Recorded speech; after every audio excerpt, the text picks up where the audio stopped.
की पहचान बन सकती है। एम्पायर स्टेट बिल्डिंग का आइडिया 1920s में आया। यह यूनाइटेड स्टेट्स में ग्रेट इकोनॉमिक प्रॉस्पेरिटी का टाइम था। आर्किटेक्ट्स और डेवलपर्स सबसे ऊंची बिल्डिंग बनाने के लिए compete करते थे। बिल्डिंग का नेम इसके ग्रैंड एम्बिशन को रिफ्लेक्ट करता है। एम्पायर स्टेट न्यूयॉर्क का निकनेम है। यह बिल्डिंग स्टेट की पावर और प्रेस्टीज का सिंबल बनना था। एम्पायर स्टेट बिल्डिंग का कंस्ट्रक्शन 1930 में स्टार्ट हुआ। यह ग्रेट डिप्रेशन के स्टार्ट के साथ ही हुआ। 1929 के स्टॉक मार्केट क्रैश ने कंट्री को इकोनॉमिक हार्डशिप में डाल दिया था। इकोनॉमिक डाउनटर्न के डिस्पाइट कंस्ट्रक्शन कंटिन्यू रहा।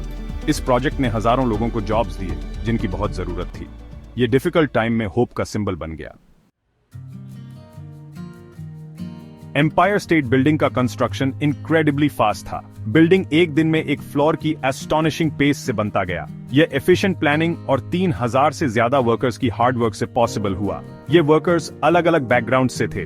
कई इमिग्रेंट्स थे। उन्होंने चैलेंजिंग कंडीशंस और लॉन्ग आवर्स में काम करके प्रोजेक्ट कंप्लीट किया। बिल्डिंग की लेगेसी में उनका कंट्रीब्यूशन बहुत वैल्यूएबल है। Empire State building art deco architecture का एग्जाम्पल है।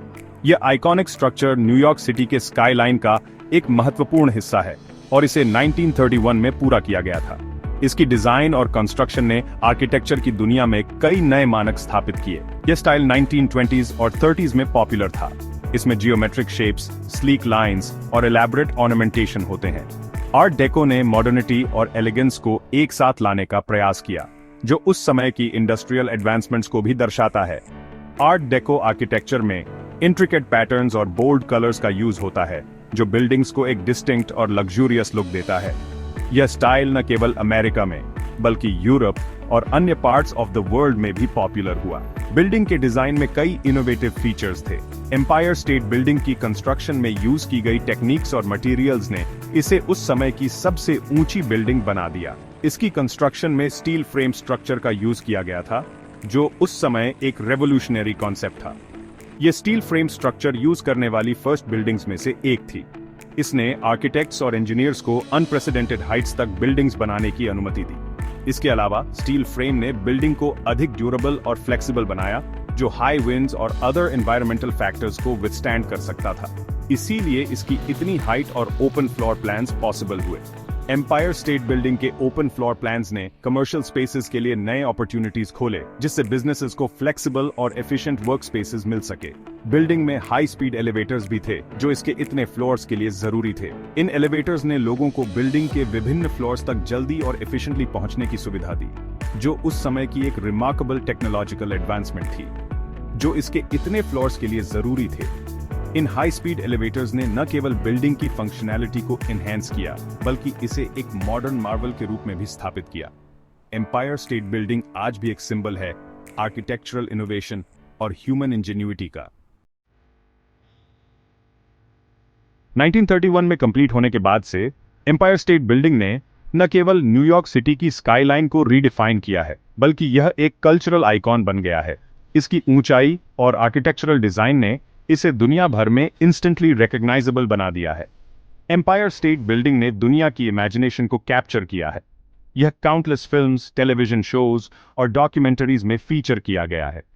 इसकी प्रेजेंस ने कई नैरेटिव्स को शेप किया है और यह एक सिंबल बन गया है, जो एम्बिशन, इनोवेशन और रेजिलियंस को रिप्रेजेंट करता है और वर्क्स ऑफ आर्ट में फीचर किया गया है।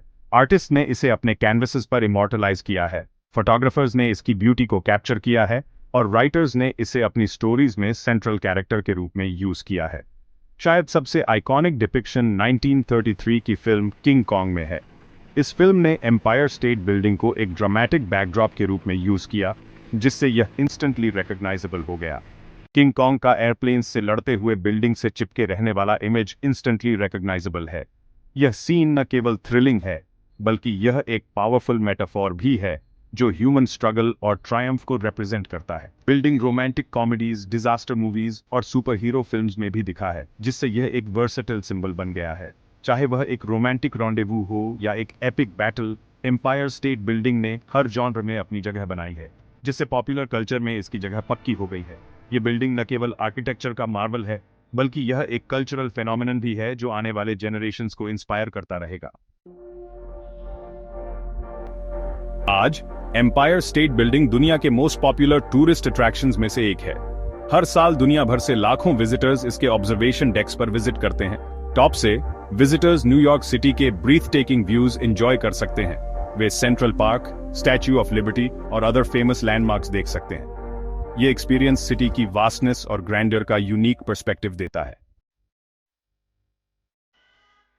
एम्पायर स्टेट बिल्डिंग सस्टेनेबिलिटी का भी सिंबल बन गया है। रिसेंट ईयर्स में बिल्डिंग की एनर्जी एफिशिएंसी इंप्रूव करने के लिए एक्सटेंसिव रेनोवेशंस हुए हैं। इन रेनोवेशंस में बिल्डिंग के विंडोज, इंसुलेशन और लाइटिंग सिस्टम्स को अपग्रेड करना शामिल है। इन एफर्ट्स ने बिल्डिंग के कार्बन फुटप्रिंट को काफी रिड्यूस कर दिया है। एम्पायर स्टेट बिल्डिंग एक मॉडल है कि कैसे historic buildings modern environmental standards के हिसाब से अडेप्ट कर सकते हैं।